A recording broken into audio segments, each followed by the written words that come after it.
In this quick video, I'm going to introduce you what is PKI or public key infrastructures, especially for dApps, for industrial applications, and for the marketplace.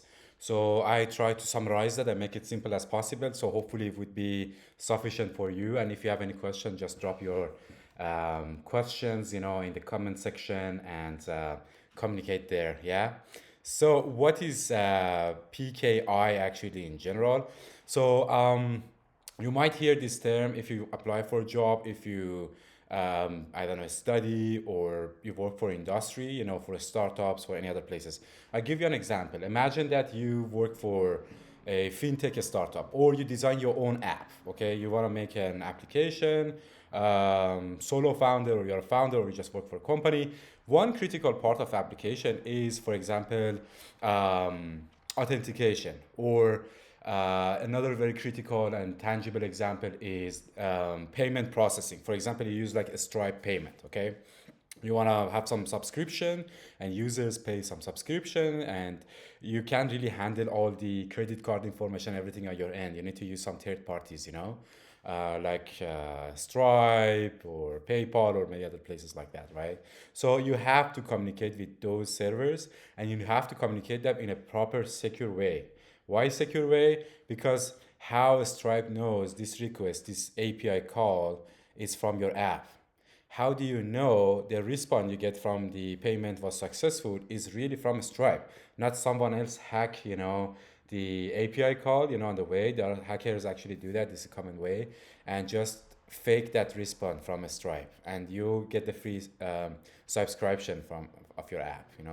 So there are a lot of tricks, a lot of challenges here, and in order to make this communication safe, we use this technology of PKI, public key infrastructures. Okay, so we have actually this one in different scenarios.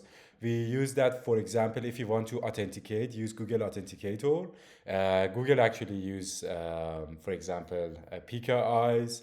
If you use like HTTPS, TLS, request to website and social media, many other places, you have this HTTPS, it's this green tick, in your browser when you open a URL, when it's HTTPS. So you use TLS, which is form of actually PKIs. So in PKIs, we do have public key and private key.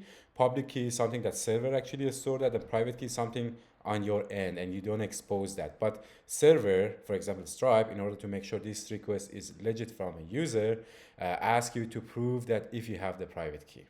So you don't share the private key, you don't send your key over internet. Your private key just store on your machine in your browser, And because if you send it, it can be intercepted by sniffers, by hackers, people who read the network information, intercept that.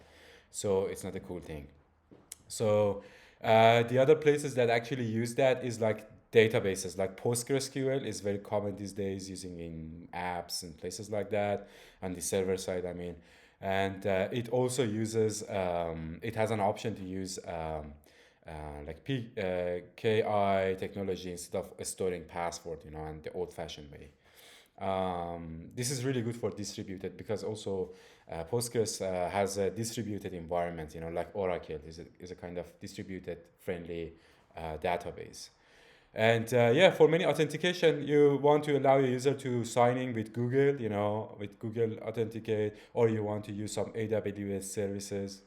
All actually happen through this secure channel of TLS and PKI, concept.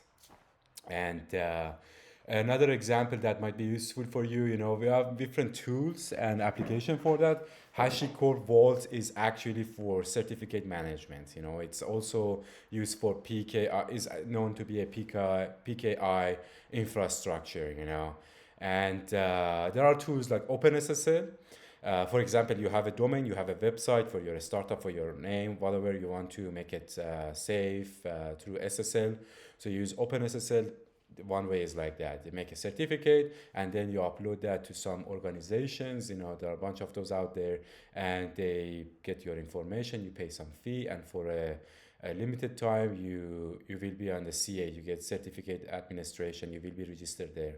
And when your browser, when somebody actually communicate with your domain, they can be sure this is really you, not someone else. Those CAs can also get compromised. It happened a couple of times in the past. We have limited number of them. We have like 100, CAs, stuff like this in the world. And if one of those gets hacked, it can cause issues. But the upside is because this is transparent and people can read the SSL logs and transaction logs. I mean, like request logs on the network. Companies like Google, Amazon, places like that, they constantly monitor that. So if they found something is compromised, they can actually remove that or just send a warning and things like that. This kind of mechanism are in place. So yeah, that was in a nutshell about PKI. If you heard about that, if you got a job interview or something and people talk about this, so you know what is that. I talk about also examples there and different ways that actually we have them like on HTTPS, on TLS these days, secure communications. Um, they also use some algorithms, but this is more sophisticated. Maybe I talk about it in different videos. For example, for TLS, we use also RSA. This is the old-fashioned way of that.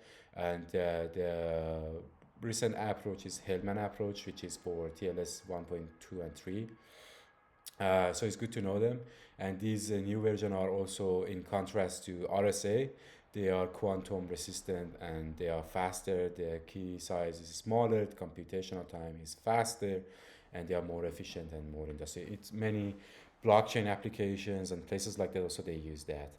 So yeah, that was in a nutshell about this. I hope you enjoyed this topic. If you have more questions, just drop your question. Please follow, like, write comment, and so on. Have a good time. Bye.